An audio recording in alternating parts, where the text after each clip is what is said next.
రేవంత్ రెడ్డి ముఖ్యమంత్రి స్థాయిలో మాట్లాడట్లేదని మండిపడ్డారు మాజీ మంత్రి మల్లారెడ్డి. 10 ఏళ్లలో తెలంగాణను కేసీఆర్ అద్భుతంగా అభివృద్ధి చేస్తే దాన్ని సర్వనాశనం చేసేందుకు కాంగ్రెస్ ప్రభుత్వం కంకణం కట్టుకుందని ఆరోపించారు. కాంగ్రెస్ ప్రభుత్వంలో ప్రజలకు అన్ని కష్టాలే ఏర్పడుతున్నాయని, తప్పకుండా ప్రజలు తిరగబడతారు, కాంగ్రెస్ పై ఉద్యమం చేస్తారన్నారు మల్లారెడ్డి. సీఎం మాట్లాడే భాషనే నాది. ఏం భాష అది? ఇంత ఘోరమైన భాష నా జీవితంలో ఎప్పుడు కూడా ఏ సీఎం మాట్లాడంగా చూడలేదు. అంత ఘోరంగా మాట్లాడింది కాబట్టి తప్పకుండా ప్రజలంతా తిరగబడతారు.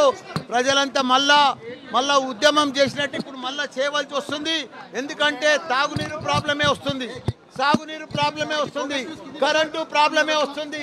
సీఎం కేసీఆర్ గారు 10 ఏళ్ళు అద్భుతంగా చేస్తే దాన్ని సర్వనాశనం చేసేందుకు ఈ కాంగ్రెస్ ప్రభుత్వం కంకణం కట్టుకుంది. మాట్లాడుకుంటా, తిట్టుకుంటా, పని చేసేవాళ్ళను నోటుకొచ్చినట్టు తిడుతున్నారు.